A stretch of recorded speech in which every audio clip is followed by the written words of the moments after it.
Hey guys, to help run the forums, host the website, and travel, we've introduced a universal service fee for in-depth coverage, including this video.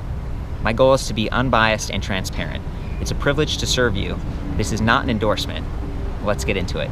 Hey guys, it's another beautiful day. I'm hanging out in Toronto, Canada, and we're looking at a new one from NCM. This is the standard Moscow, but they also have a Moscow Plus, which I'm going to talk about a little bit. This is a pretty great value, $18.99 Canadian, $14.99 US.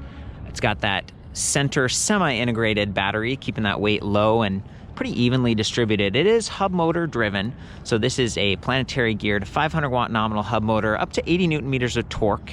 And I love just, you know, the value proposition here. I've seen a lot of these parts and similar design aesthetics on other bikes in recent years, and you know, to me this is a pretty proven electric bike, but they've done little updates, little extras like this water bottle mount on top, and you don't have to use it if you don't want to. You can even take these little bolts out, so if you're doing the standover thing and you feel like you're getting that snagged, maybe you're wearing pants like me, you can take those out if you want, or you could use it for a folding lock or a mini pump.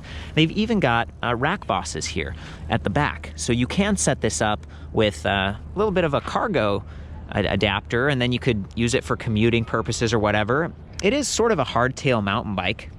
Hardtail meaning there's front suspension, and I was estimating this is like 80 millimeters of travel. This is a SR Suntour XCT suspension fork. It's a spring fork, so not as lightweight or adjustable as like an air fork, but coming back to value proposition. It does have compression adjust with lockout, which is going to reduce your bob if you're riding, makes it a little bit more efficient if you are in that city environment.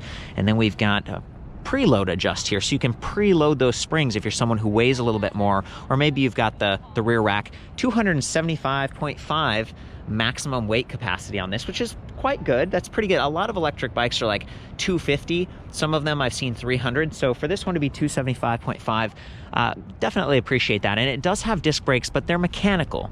You do get hydraulic disc brakes when you upgrade to the Plus, which is one of the big upgrades. It also has a slightly nicer suspension fork. I think this one has 28 millimeter stanchions, whereas that one has 30 millimeters. So a little bit burlier, a little bit bigger. The wheelbase and everything here is pretty standard. So we've got like 100 millimeter hub spacing up front with a 9 millimeter quick release skewer, 180 millimeter disc brake up front, because a lot of your stopping power happens when your weight shifts forward. So that's awesome. In the back, they went with a 160. When you get up to the Plus, they both are 180. So that's another little upgrade. If you do find that you're going to be off-road riding a lot and you want those like really precise brakes that you don't have to pull quite as hard, that one has 3-finger levers versus 4-finger here, but these are nice brake levers. They've got that rubberized front edge with the integrated bell. Gotta love that. And a motor inhibitor, but only on the left brake lever, not on the right. Whereas with the hydraulic brakes, you get it on both sides, which is kind of nice. Both of these bikes are Class 2. They've got a throttle on demand as well as cadence sensing pedal assist, and it's a sealed cadence sensor, so that's going to hold up a little bit better if you're in a wet environment. And Toronto is known for snow and rain certain times of the year, so that's nice. You know, that's what I was saying before. It's like kind of a proven technology, but one that's a little bit updated and upgraded. Shimano crank arms, 170 millimeter length, Welgo aluminum alloy platform pedals with those fixed pins. I like that because then you're not going to slip off quite as easily. And it does appear that, you know, there is like a fender boss there, and they have fenders that sort of clamp onto those lowers. And then there's a hole here, so you could potentially set up fenders on the rear as well. A lot of possibilities here. Hub motor electric bikes are nice because, you know, a lot of times they do have that throttle on demand. That's going to help you go.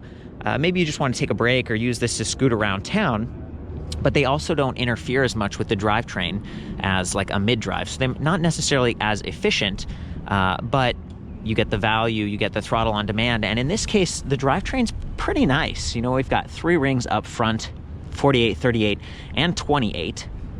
This is a Shimano Altus derailleur, and it acts as a bit of a chain guide up front. It's not fully covered, so there's no chain cover, and I have noticed sometimes on these bikes when you're pedaling, your pants can kind of snag on those chain rings, which is why I've got this little slap bracelet keeping my pants clear, because it's a little bit nippy. It's a beautiful day, but it's a little bit cold outside, so that's something I consider when you have a bike like this. And then we've got this slap guard, and in the rear, you know, again, a little bit more basic Shimano Altus 14 to 28 tooth cassette 7 speeds versus 8 speeds over there, and it's 11 to 32. So, you know, again, the range of gearing is a little bit better. The derailleur quality is a little bit better, but a lot of similarities. Both of these bikes come in 2 frame sizes, and it actually switches the wheels as well. So we have 27.5 inch wheel diameter versus 29 on that one, but they both come in 27.5 or 29. So having 2 size options is really cool, and the frames are slightly different. So 19 versus 20.5. So that's a 20.5. I rode that one over. And then Virginia, who's the owner of Amego EV, which is a local store and a distributor of these guys, she rode the slightly smaller one here because it's got a lower standover height and it was a little bit easier. You can see the seat is also lowered. 30.9 millimeter seat post, 350 millimeter length, so there's quite a bit of height adjustment if you want, and you can get a suspension seat post and turn this into like a full suspension feel. You have a shock up front that comes with the bike, suspension seat post to soften things up in the rear. So a lot of good stuff there. I like that NCM has gone with a steel derailleur guard here, and you'll notice that it protects that motor power cable, which has a quick disconnect right here as well. No quick release in the rear. This is using like I think it's like a 12 millimeter keyed axle that just fits into the bike frame, aluminum alloy bike frame here. But this is nice if you get the bike shipped to you. It's really great that you can come in person, you can come to her shop and take some test rides on these bikes. And there's a bit of a history here. I think NCM's been around since 2015. Is that right? Yes, it's a German brand based out of Hanover. Cool. Yeah, owned Germany. by Leisger. Yeah, wow. And you've been out there, haven't you? Yeah, they have a huge, huge facility. I think they sold 30,000 electric bikes in Germany last year. Wow. Yeah, NCM's a pretty big brand there. For me, it's kind of a new brand, but I have heard of Leisger. And that was like another name that they were selling through in the past in Germany, maybe? Yeah, so Leisger's like the head company, and NCM is one of their brands, but they did have Leisger bikes as well. What does it stand for, that NCM? That's nickel, cobalt, manganese. Nice, nailed it. Chemistry of the battery. Yes, very cool. And that's their logo too. So you can see the little like chemistry, almost looks like honeycomb design there. But both of these bikes also have a tapered head tube. So we were talking about the fork upgrade. So this one has the XCM 30, those 30 millimeter stanchions, but it's still a spring fork. The cool thing about having a tapered head tube is you could switch out and get like maybe an air fork someday if you wanted to, you know, take it to the next level a little bit. They both have a center mount kickstand, which it's nice that it has a kickstand. It's adjustable length, but you do get pedal lock like that if you're backing the bike out of your garage. So you kind of have to, I find that if you just tip the bike up like this a little bit and then pedal forward, then the kickstand's easy to stow. Very good right? tip. Yeah, thank you. I'm all about like minimal effort, right? When you like versus lifting the bike and doing all this stuff. And they both have this external controller right here, which I think makes the batteries a little bit more affordable to replace. You were saying maybe they're like $500 or something, depending on the size? Yes. And that's the other huge thing with these bikes. They have 2 battery options. So the Plus comes with a 48 volt, was it 16? 16 amp hour. Yeah, that's awesome. And the standard one comes with 48 volt 13 amp hour, which is still 625 watt hours. Pretty good. That's sort of higher than average for this generation of bikes. I've seen a lot of e-bikes with 500 watt hour batteries. So that's a pretty good value when you think about $18.99 Canadian, $14.99 US. Do you know the shipping? You know, we looked at all these countries. It's being sold all over the world, right? Yeah, so they're selling right now in Australia, the UK, expanding into Italy and Spain this year as well. So that's fantastic. Yeah, you're going to see them globally. Awesome. It's a great looking bike. I have seen a number of bikes that are using this same sort of like semi-integrated battery, and that's one of the big, for me that's a win because it seems like they're cross compatible. So if you had a couple of these NCM bikes, we've actually got another team member from Amego and Virginia's shop, and he's on the fat bike. That's the Aspen. We covered that one separately.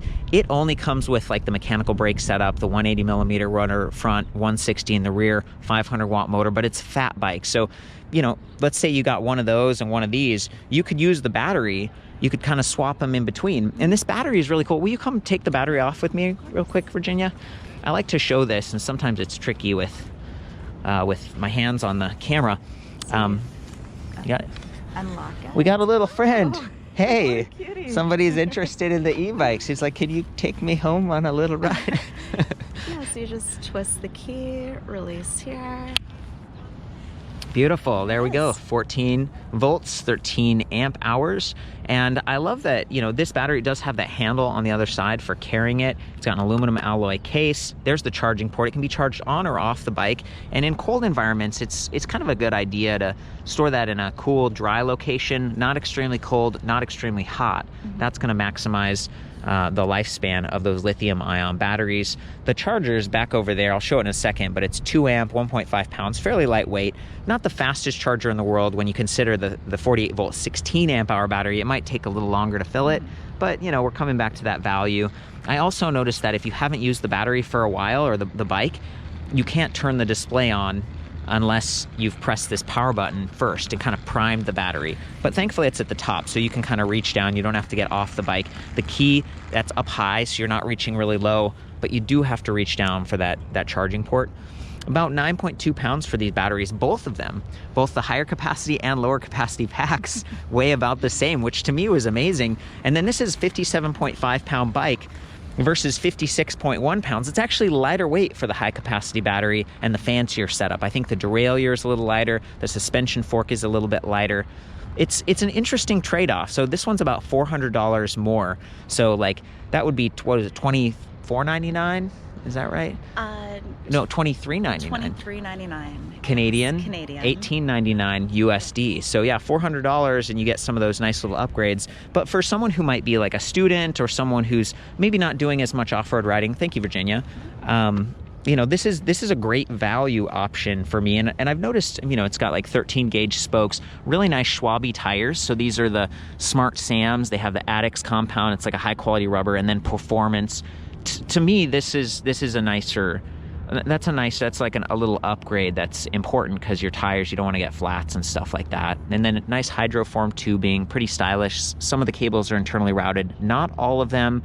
So if you're hanging this off of a car, you know, that kind of a bike rack, or some buses have that, I would take the battery off to lighten the load by those 9.2 pounds. A lot of times with e-bikes, I like the hitch racks, the kind of like tray style. But those are just some of those tips. So we talked about battery care and everything. Talked about the motor, the controller. You can see it again right here. I think that's like 18 amp. It's a little bit higher power controller. So the bike is pretty zippy. There's a big hill over here down to like this dog park, and I rode all the way up with the throttle, just the throttle, not even pedaling. In part because I had a little bit of momentum going in. So as long as you pedal or you have some momentum, it's a pretty capable bike. And the 27.5 inch wheel size is going to have a mechanical advantage with the hub motor. So if you want the really high torque, I would go with the smaller wheel size. But the 29ers are going to have like a lower attack angle, so it's going to be smoother and easier for you to overcome bumps and cracks, and it might be more comfortable. There's a little bit more air in those tires. So I think that's a pretty good overview. Have I missed anything, Virginia? I think you did a great job. Thank you very much, and thank you for being out here. It's like so much fun to get to work with someone who actually sells the bikes and has experience dealing with customers. I know this is a relatively new bike for you, but you also have your own line called Amego. Yes. Named the same name as your shop, and I think you work with the same company. It's the same manufacturer, right? Yeah, Leisger manufactures for us as well. That's cool. And yeah, we're focused on selling their mountain bikes and fat bikes here in North America, and then our city hybrid and folding bike for the Amego brand. Sweet, sweet. So, you know, it's what I'm trying to get at is she's actually used these or very similar bikes with the same sort of hardware, and they've done. You have people who do delivery. Yeah. So our Amego bikes we've been selling for 2 years, and it has the same display, controller, motor, basically, yeah, the same propulsion system, and yeah, it's been proven to be very reliable. What makes it really great is the controller down here. It's potted, and I think it's really important to have a potted, well-insulated controller so you don't get water damage. Oh, and yeah. Especially around here. In Toronto, like, we get snow in the winter. We also get lots of salt, and salt is awful for electric bikes. Oh, yeah. So if you can have your controller protected, that prevents a lot of warranty issues. Good tips. Thank you. And maybe the last step here is to actually go through the display. So I talked about that there is a USB charging port on the side of the battery pack as well. So, you know, there are right angle USB adapters on Amazon if you wanted to maybe charge your phone or a light while you're riding, because these don't come with lights. I think that's kind of a nice little feature, and I did plug my iPhone into this back at the shop, and it did start to charge. It did, the lightning bolt came on, which was surprising to me because I thought this was 5 volt, 500 milliamp, and I think iPhone, it has to be at least maybe like 750 milliamp or a full amp, but it did charge, so maybe that's an upgrade. And you can use it on or off the bike. So if you go camping or something, you can take the battery off and you can charge your portable electronics. Of course, it also runs the display, which is fixed. It just swivel a little bit, but it's not removable. So if you're parking at a bike rack, this is an all-in-one display versus the Plus has like a display that's in the middle of the bars. It's maybe a little bit bigger, and then a button pad. So, you know, coming back to how you'd operate this, if you haven't used the bike for a little while, you press that power button and then you press the M. And we've got it's going through the little setup there. It says, yep, 27.5 inch wheel size. 6 bars on that battery infographic. It's a little bit better. Some of them have 5. Speed, current speed, kilometers per hour.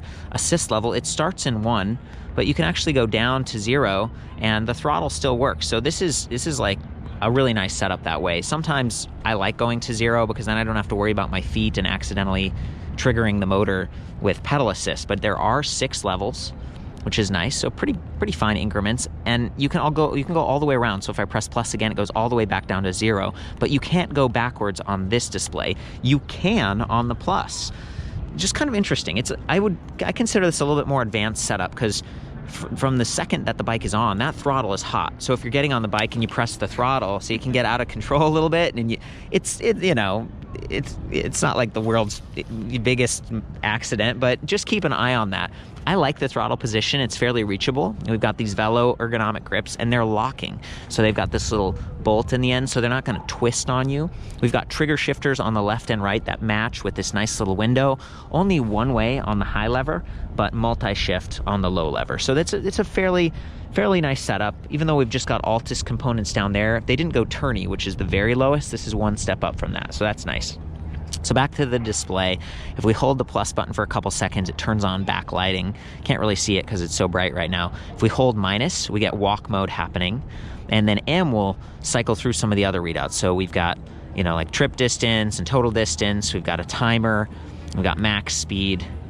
And then it kind of cycles back through. And I think if we hold the plus and minus, it gets into the settings menu where you can adjust and change this to like miles per hour, and you could change the wheel size and stuff.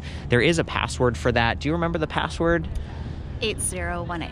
Right, and that's kind of nice because I think you can adjust the speed too. So if you're someone who wants to go a little slower or limit it, if you're like just that feel more comfortable, or if you're someone who wants to go off-road and you've got some private property, or you want to set it up as class 3, you can actually adjust that up a little bit higher and go 26, 27 miles per hour, something like that. So it's a pretty good setup. I said I would show the charger, so I'm going to do that. Whoa, here it is.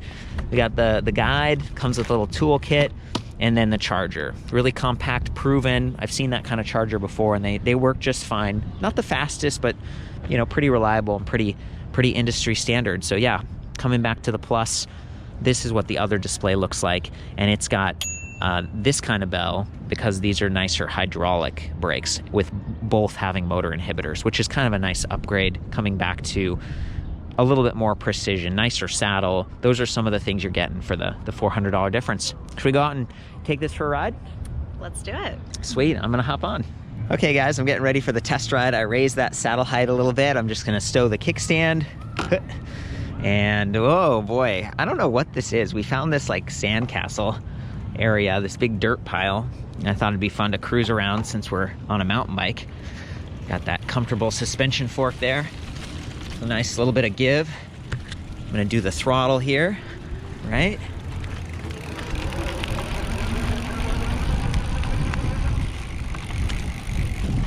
Beautiful. Feels very stable. It's those nice mountain biking tires, and pretty comfortable too. Like the nubs they take the edge off a little bit. There's a decent tire pressure range on these as well, so you can lower the tire pressure for added comfort and traction depending on your terrain.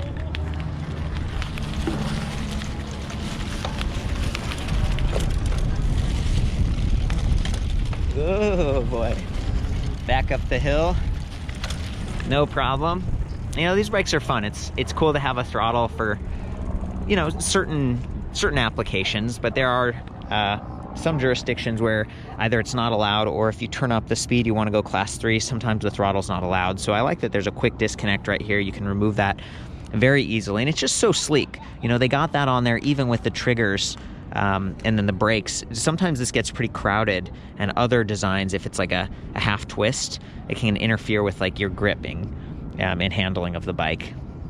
Yeah, I think it'd be nice if there were the motor inhibitors on both, but all in all, it's a pretty nice setup up front, and you do not have to leave the key in there while you're riding. I just kind of left it in so I don't forget it once we stop our ride. Okay, Virginia's over there. She's on the 27.5-inch tires, and I love that, you know, they've got some pretty good traction. They're 2.25-inch wide, so there's decent stability, some tread.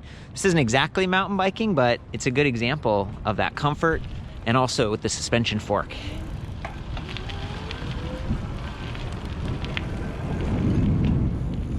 Oh yeah. And I'm on the Plus, which has a slightly nicer fork, a little bit lighter weight. Feeling pretty stable. Been going down this hill and everything. Slightly wider tire diameter. The wheel diameter gives me a lower attack angle. Okay guys, from here you can see the drivetrain. I love that they've got a slap guard and it's black, it kind of matches. Sometimes there's just like a clear sticker, but this seems like a little bit of an upgrade. It's a minor thing, but it's something I care about because this black frame, you don't want to chip and see the silver aluminum underneath. And this is the only color choice that I'm aware of, so it's black, kind of a satin black with this semi-metallic blue. Looks really nice. So yeah, coming back to this chainring up here, there's a bit of plastic, but the chainrings themselves are steel, so they're extra sturdy. 28, 38, and 48 tooth chainrings up front with that Altus derailleur. And then in the rear, we've got that 14 to 28, so sort of limited. It doesn't have 11 to 32, which that larger ring would be better for climbing, but we still have the 28 up front, so I feel like it's pretty capable. I'm used to seeing bikes that are 1x drivetrain, so one chainring with a cassette in the rear, and a lot of times it's like a 9-speed, 10, maybe even 11-speed cassette. So 7 is kind of meh, it's limited. I would rather have a 1x because it'd be lighter and you wouldn't have to worry about this stuff up front. Maybe you could have a full guide that also protects your pants from the teeth of that chainring. So I don't love this. It's added weight, it's added complexity and tune-ups and stuff, but it does give you significantly more range of pedal options than if this was a 1x7. So I don't know, I still feel like it would be cheaper to do a 1x, but they set it up this way. This is more of a traditional bicycle setup. So if the motor stopped for some reason or you ran out of battery, you do have a pretty good setup that climbing shouldn't be an issue with this bike, and maintaining those higher speeds, that 27, 28 that we talked about, class 3 setup, should do just fine. So I'm in the highest level of assist, level 6 right now. I'm going to pedal along and just do the cadence sensor, so you'll see how quickly it starts and stops. There is a bit of a delay, and remember, you have to pull that left brake lever and able to do the motor cutoff, the motor inhibitor. It's not on the right lever. So that's one area where I'm kind of surprised. And most bikes with throttles and stuff that have cadence sensors with motor inhibitors, they have it on both sides. I think that's ideally that's what you'd want all the time, but this is their value model. So same thing for their fat bike, the Aspen. It only had it on the left side. I'm gonna pedal along and let's do it.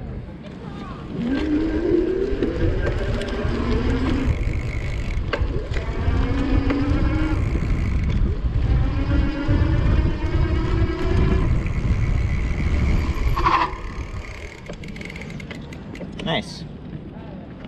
Yeah, it worked pretty well, and it was actually fairly responsive. I'm surprised it started and stopped very quickly.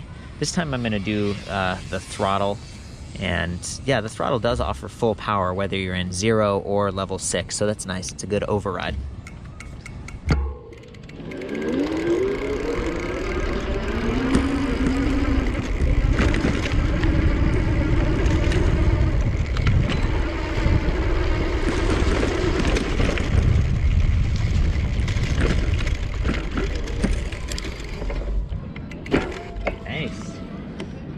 Got a little stoppy there, even with these mechanical brakes. They're working just fine. Good stuff. Yeah, and it's a pretty solid frame. Like, I'm not feeling any frame flex or anything like that. 57.5 pounds is a little bit on the heavy side. think between the hub motor weighing 9 or 10 pounds, 13 gauge spokes and stuff, and then the battery pack and the controller, you know, this is kind of, aside from the mechanical brakes versus hydraulic, this is pretty standard. This is like the type of bike I've seen from other companies. It gets the job done. It's pretty reliable. But I welcome your feedback on this, because, you know, in some ways NCM is a new brand for me, but since they manufacture bikes for other companies in the past, it feels like I've seen this bike, I've enjoyed it before, and I'd love your feedback on that, how it's been for you. I think that's about it. I think we've been thorough, but I welcome your feedback and questions in the comments. Ride safe out there, have fun. I love you guys. We'll see you next time.